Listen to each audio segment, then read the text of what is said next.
Hello everyone, YouTube channel लॉशाला में आप सभी का स्वागत है। आज हम इस वीडियो में क्यूरेटिव पिटीशन के ओरिजिन, मीनिंग, क्यूरेटिव पिटीशन का पर्पस क्या है, grounds for filing, procedure for filing, curative petition का कॉन्स्टिट्यूशनल बेसिस क्या है और क्यूरेटिव पिटीशन से रिलेटेड केस लॉस के बारे में देखेंगे। ओरिजिन: क्यूरेटिव पिटीशन का कॉन्सेप्ट सुप्रीम कोर्ट के द्वारा Rupa Hurra versus Ashok Hurra and others 2002 के केस में डेवलप किया गया था। सुप्रीम कोर्ट ने इस केस में ये रिकॉग्नाइज किया कि एक ऐसे मैकेनिज्म की ज़रूरत है जिससे सुप्रीम कोर्ट अपने खुद के दिए हुए जजमेंट्स को रिकंसिडर कर सके उन रेयर केसेस में जहां पर एब्यूज ऑफ प्रोसेस हो और मिसकैरेज ऑफ जस्टिस हो।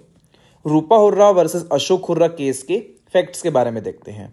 1970 में रूपा हुर्रा और अशोक हुर्रा ने शादी कर ली। 1983 में वाइफ ने डिसाइड किया कि वो अलग रहेगी और वो अलग रहने लगी। 1984 में दोनों ने डिसाइड किया कि वो डाइवोर्स लेंगे under section 13 of Hindu marriage act 1955 by mutual consent. Court ने 6 महीने का जुडिशियल सेपरेशन भी दे दिया। 1985 में अशोक हुर्रा ने सोनिया नाम की लड़की से शादी कर ली। इवन उसका रूपा से डाइवोर्स नहीं हुआ था।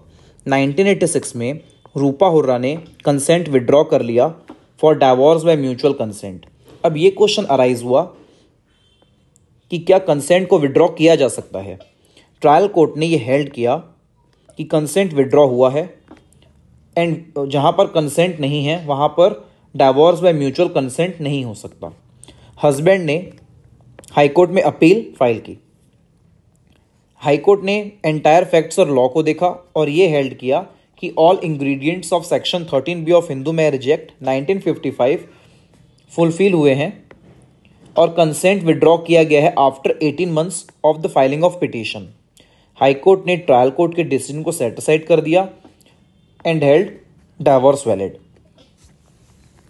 वाइफ ने लेटर पेटेंट अपील फाइल की against judgement of high court single bench before divisional bench. Division bench ने यह हेल्ड किया कि विड्रॉल ऑफ कंसेंट से रिलेटेड प्रोविजन नहीं है and what is not returned is allowed, therefore withdrawal of consent by wife is valid. And division bench ने यह held किया कि डाइवोर्स इनवैलिड है and set aside decision of single bench. इसी बीच वाइफ ने एक डिक्लेरेशन सूट फाइल किया under section 34 of specific relief act 1963 that Ashok और सोनिया की मैरिज इलीगल है। हस्बैंड ने क्रिमिनल कंप्लेंट फाइल की against his wife Rupa of adultery. Wife ने बाइगेमी की कंप्लेंट फाइल की under section 494 of IPC 1860 against Ashok. Before 1 July 2024 IPC enforce था। IPC को रिप्लेस कर दिया गया और अभी भारतीय न्याय संहिता एनफोर्स में है। बाइगेमी भारतीय न्याय संहिता 2023 के सेक्शन 82 में पनिशेबल है।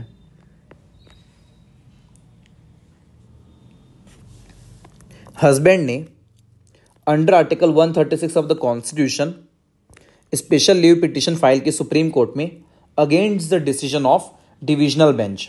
सुप्रीम कोर्ट ने 71st report of law commission 1978 को कंसिडर किया जो कि हिंदू मैरिज से रिलेटेड थी। उस रिकमेंडेशन में यह रिकमेंड किया गया था कि consent withdrawn after giving it itself ground for granting divorce.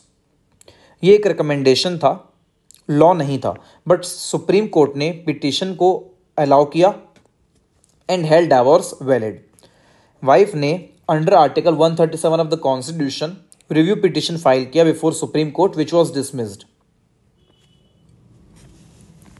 Wife ने रिट पिटीशन फाइल की under article 32 of the constitution that her fundamental right under article 21 of the constitution is violated. Court ने एक Latin maxim का use किया, actus curiae neminem gravabit, which means act of court shall prejudice no one.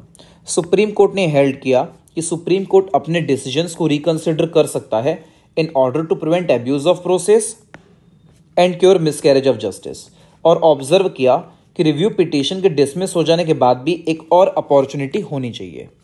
Such petition is called curative petition. Supreme court ने अपनी rulings supreme court rules 2013 में एक special part को add किया under order 48 called curative petition, which was published on 29 May 2014. Meaning, curative petition एक final legal recourse है Indian judicial system में which is available after the dismissal of review petition by supreme court. ये एक extraordinary remedy है to cure miscarriage of justice and to correct fundamental error in a Supreme Court judgment. What is the purpose of curative petition? To prevent miscarriage of justice, to prevent misuse of judicial process, and to provide final opportunity after review petition has been dismissed. किन grounds पर curative petition को file किया जा सकता है? Violation of principle of natural justice and biasness of judges. And what is the procedure for filing curative petition? Curative petition review petition के बाद में फाइल किया जा सकता है. Curative petition के साथ सीनियर एडवोकेट का सर्टिफिकेशन होना ज़रूरी है. Curative petition की हियरिंग चैम्बर में होती है और Curative petition अगर वैक्सेशियस पाई जाती है तो कोर्ट पिटिशनर के ऊपर कॉस्ट इम्पोज कर सकता है. Curative petition एक सेफगार्ड की तरह काम करता है अगेंस्ट पोटेंशियल जुडिशियल एरर्स, और ये हाईएस्ट कोर्ट ऑफ कंट्री को मैकेनिज्म प्रोवाइड करता है जिससे वो ग्रेव इनजस्टिस को करेक्ट कर सके इवन आफ्टर अपील के जितने भी रास्ते हैं वो बंद हो चुके हों. हालांकि इसके एक्स्ट्रॉर्डिनरी नेचर के कारण इसका यूज़ बहुत कम होता है.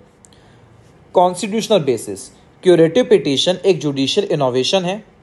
इसको हम आर्टिकल 137 ऑफ द कॉन्स्टिट्यूशन से कनेक्ट कर सकते हैं. Article 137 of the constitution supreme court को पावर प्रोवाइड करता है जिससे सुप्रीम कोर्ट अपने खुद के जजमेंट्स और ऑर्डर्स को रिव्यू कर सकता है subject to law made by parliament and rules framed by supreme Court under article 145 of the Constitution. Here are some case laws related to curative petition. Union of India versus Union Carbide Bhopal gas leak case 2003. 5 जजेस bench ने curative petition को reject कर दिया ये कहते हुए कि previously जो कंपनसेशन डिसाइड किया गया था वो सफिशिएंट है. Navneet Kaur versus state of NCT of Delhi 2004. Supreme court ने इस केस में क्यूरेटिव पिटीशन को कंसिडर किया. इस पिटीशन में ये कंटेंट किया गया था कि उन ऑफेंडर्स के कैपिटल पनिशमेंट को लाइफ इम्प्रिजनमेंट में चेंज कर दिया जाए जिनको मेंटल इलनेस है और जिनकी मर्सी पिटीशन बहुत लंबे समय से लंबित है. इस टॉपिक का पीडीएफ आपको हमारे टेलीग्राम ग्रुप में मिल जाएगा जिसकी लिंक डिस्क्रिप्शन में दी हुई है. Thank you for watching.